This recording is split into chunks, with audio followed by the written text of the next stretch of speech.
Que a graça e a paz do nosso Senhor e Salvador esteja conosco em mais esse dia, esteja com você, meu irmão, esteja com você. Eu quero começar esse devocional fazendo você refletir em um ponto muito importante que está nas Sagradas Escrituras, é claro. E se você fosse arrebatado nesse momento, qual recado você deixaria para aqueles que ficaram?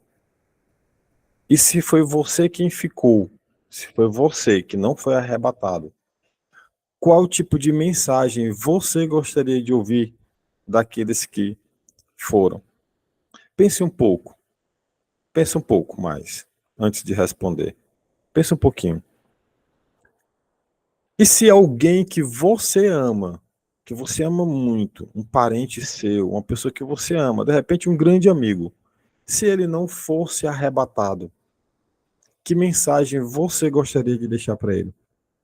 Por outro lado, pensa mais um pouco. Se foi você que não foi arrebatado, que mensagem você gostaria de ouvir daqueles que foram arrebatados? Será que a mensagem seria assim? Eu vou ler uma carta para você, para a gente entender um pouquinho sobre essa mensagem. Abre aspas para a carta. Oi, tudo bem? Eu me chamo Joelce e sou um pecador arrependido que aceitei Cristo como o meu Senhor e Salvador da minha vida. Eu fui arrebatado para viver com Ele por toda a eternidade. Eu estou gravando esse devocional aqui como uma mensagem para todos aqueles que ficaram após o retorno de Cristo, que chamou a sua igreja de volta para sua casa. Para todos vocês que perderam entes queridos dentre os milhões que foram arrebatados, que estão desaparecidos, por favor, tenha uma certeza, eles estão muito bem, assim como eu. Em meio a tanto desespero ou a confrontos que vocês estão passando, eu quero os confortar com essa mensagem. Vocês têm a minha palavra, podem ter convicção sobre essa afirmação. Todos nós estamos bem. O apóstolo Paulo fala em 1 Coríntios, no capítulo 15, no versículo 52. No momento, num abrir e fechar de olhos, ao som da última trombeta, pois a trombeta soará, os mortos ressuscitarão incorruptíveis e nós seremos transformados. Infelizmente, se você está assistindo isso após o arrebatamento, então você está vivendo ou está prestes a viver um período de 7 anos de escuridão, tribulações e terror, como o mundo nunca viu antes. Fecha aspas. Você que está acompanhando ao vivo e agora gravado também, aos que estão acompanhando gravado, você tem duas posições diante desse recado, diante dessa mensagem. Deixar esse recado para quem ficou ou ouvir esse recado gravado na condição de que você não foi arrebatado. E como decidir isso? Vamos deixar o Espírito Santo falar com a gente mais uma vez e vamos deixar com que ele responda sobre essa grande posição que nós devemos tomar. Se você puder, curva sua cabeça e ora comigo.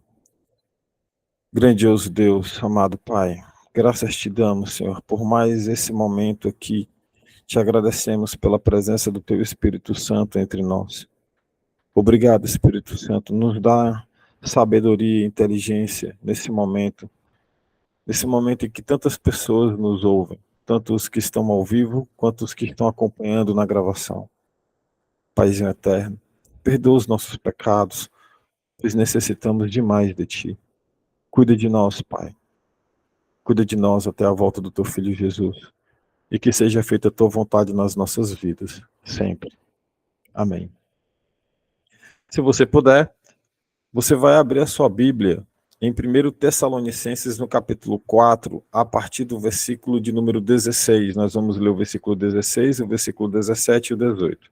Porém, Se você não tiver uma Bíblia nas suas mãos, eu vou compartilhar aqui a leitura da palavra na sua tela, na tela do seu celular, do seu tablet, do seu computador, não importa onde você está assistindo. É importante você estar com a Bíblia na mão para você se acostumar com o vocabulário que tem nela, o tipo de vocabulário que tem na Bíblia que você possui aí na sua casa.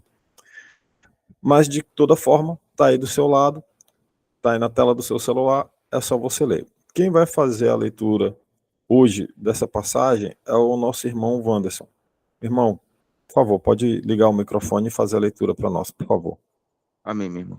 Versículo 16 ao 18 diz: Porque o Senhor mesmo é dada a sua palavra de ordem, ouvida a voz do arcanjo e ressoada a trombeta de Deus. Descerá dos céus, e os mortos em Cristo Jesus ressuscitarão primeiro. Depois nós, os vivos, os que ficarmos, seremos arrebatados juntamente com eles, entre nuvens, para o encontro com o Senhor nos ares, e assim estaremos para sempre com o Senhor. Portanto, console uns aos outros como essas palavras. Amém. Glória a Deus. Eu quero te dar uma visão panorâmica sobre o que está acontecendo em Tessalonicenses, ao ponto de Paulo escrever essas orientações. A igreja de Tessalônica, ela estava vivendo uma fé no amor. Paulo os elogia várias vezes durante as duas cartas que ele escreve. Várias vezes Paulo elogia os irmãos da igreja de Tessalônica, por eles estarem firmes em Jesus Cristo, naquilo que lhes foi ensinado. Mas havia um assunto em que aqueles irmãos não tinham entendido muito bem ainda. E por isso, Paulo escreve tanto a primeira quanto a segunda carta aos Tessalonicenses, a igreja lá de Tessalônica.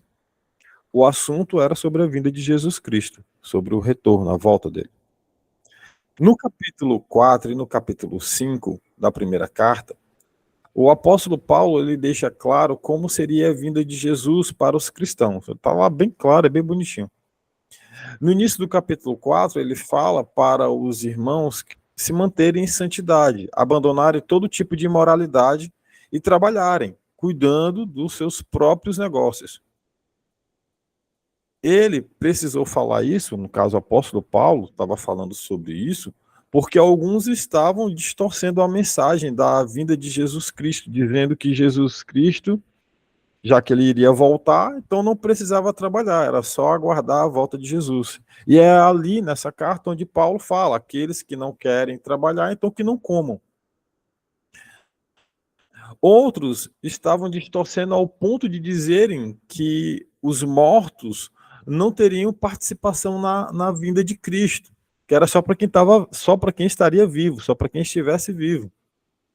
E os crentes, aquelas pessoas, aqueles irmãos, aqueles cristãos que tinham pessoas que já haviam morrido, o pai já tinha morrido, a mãe já tinha morrido, um tio, o marido, a esposa, enfim, um filho já tinha falecido, esses irmãos estavam tristes com essa tal posição dos irmãos que estavam falando e distorcendo a verdade sobre a volta de Jesus Cristo. Então, o apóstolo Paulo explica sobre essas questões que nós lemos aí, que o nosso irmão Wanderson leu para nós. Então, o apóstolo Paulo, ele lê e instrui. Mas todas as duas cartas, elas são, nossa, riquíssimas a respeito desse assunto. Se você depois puder, no devocional, você termina. Porque se eu for falar isso nesse assunto aqui agora, a gente vai passar o dia todo, porque é uma riqueza muito grande de informação que tem nessas duas cartas. Portanto, ainda falta a resposta para a pergunta inicial do devocional, né? E como decidir de qual lado ficar? Porque ou você vai ser arrebatado ou você vai ficar. E talvez você esteja achando que essa pergunta minha, o Joyce inventou isso daí do nada, viu da cabeça dele. Mas o próprio Jesus, ele menciona essa posição de escolha que nós devemos fazer. O próprio Jesus, ele menciona essa posição de escolha. Onde? No Evangelho de Mateus, no capítulo 12, no versículo 30, eu vou ler para vocês. Diz, se você tiver com sua Bíblia aberta, você abre, se não tiver, você acompanha aqui comigo. Mateus capítulo 12, verso 30 diz, aquele que não está comigo está contra mim.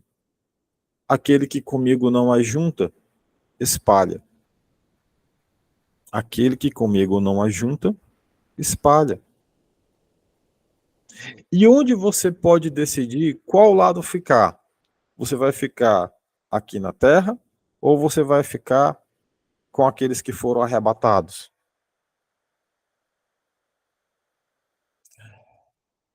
É uma pergunta em tanto, né? É uma reflexão em tanto que você está tendo que fazer hoje. Pois é. Em Atos, no capítulo 16, no versículo 30 e 31, diz assim, então levou-o para fora e perguntou, senhores, o que devo fazer para ser salvo? Eles responderam, creia no Senhor Jesus e serão salvos você e sua casa.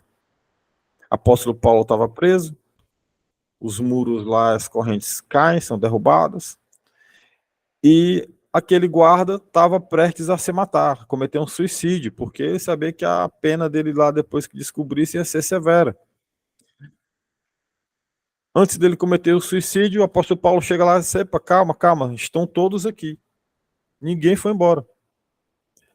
Aquele guarda, vendo a situação, pergunta a Paulo, Paulo, né, senhores, o que devo fazer para ser salvo? E aí o apóstolo Paulo, ele fala essa resposta mencionando sobre o quão simples é a decisão. Mas essa decisão, depois que acontece, existem muitas outras coisas, como, por exemplo, o fruto de arrependimento, como o próprio apóstolo Paulo fala, que aqueles que são arrependidos vão produzir bons frutos.